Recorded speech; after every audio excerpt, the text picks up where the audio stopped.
Saru Ochiworld est bien né en Guyane, mais il a toujours baigné dans l'univers du manga. Sa source d'inspiration, le Japon, les jeux vidéo. Mais ne vous y trompez pas, il est diplômé en arts plastiques, a connu un franc succès quand il a lancé sa marque de vêtements avec un associé. À l'époque, il habille les plus grandes stars de la pop française avant d'opérer un virage à 180 degrés en retournant en Guyane en 2007. Toujours piqué par le virus de l'art, il foule le sol japonais pour la première fois en 2014. Un événement de taille car il expose son art au pays du soleil levant, le Japon, le catalyseur de sa vision du pop art guyanais. Le Japon a été l'élément déclencheur clairement de mon univers.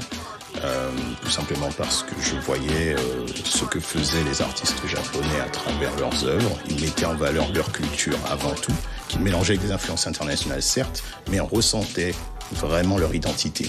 Et je me suis dit qu'il fallait que ce soit pareil de mon côté. Donc j'ai eu cette envie de récupérer ce qu'il y avait de mieux chez nous, de meilleur, pour pouvoir justement faire ce mélange savant et créer le pop art guyanais. Son art se décline sur les sacs, les chaussures, voire les lunettes. L'œil, le regard est toujours omniprésent dans son œuvre.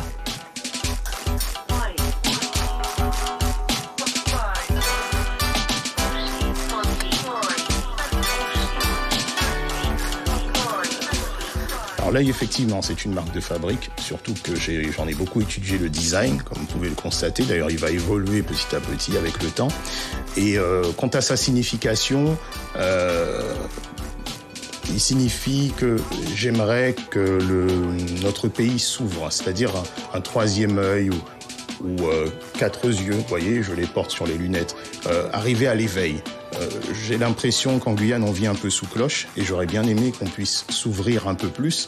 Et cet œil ne fait que refléter l'ambition du pop art guyanais de la Saru Ochiworld, c'est-à-dire de s'ouvrir au monde et d'être connu dans le monde.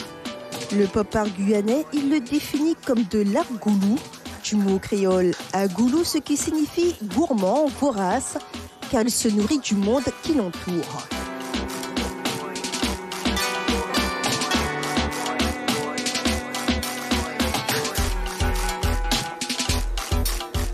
Il y a mon influence personnelle en tant qu'amoureux du manga et cette culture que j'ai connue en étant jeune, cette culture acquise et non pas innée.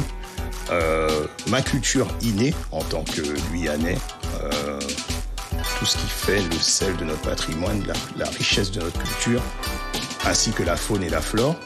Et le pop art international dans l'histoire de l'art à travers le travail d'Andy Warhol et plus récemment de Takashi Murakami avec le pop art japonais. Ici, vous avez un motif qui revient très souvent sur mes travaux, c'est la virgule de la détermination. D'accord ? Je la représente très souvent sur tous les personnages de l'univers de la Ochiland pour montrer que nous sommes un pays où il y a beaucoup de gens de caractère. On a énormément de caractère.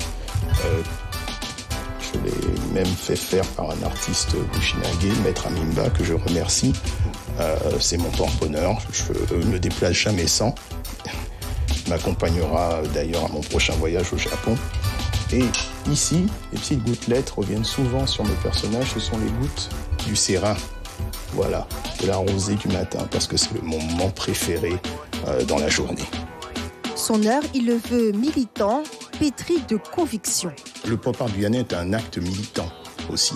Et moi, je milite avec mes armes. Les armes, c'est la culture, c'est l'art, la peinture.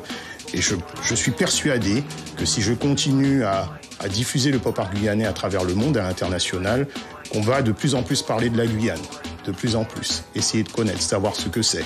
Donc je pense que la culture est une arme et je crois que Saru Ochiworld peut contribuer justement à porter sa pierre à l'édifice. Saru Ochiworld s'envolera le 22 octobre, direction le Japon, pour une exposition consacrée au Caïman, une expo intitulée #Fefe.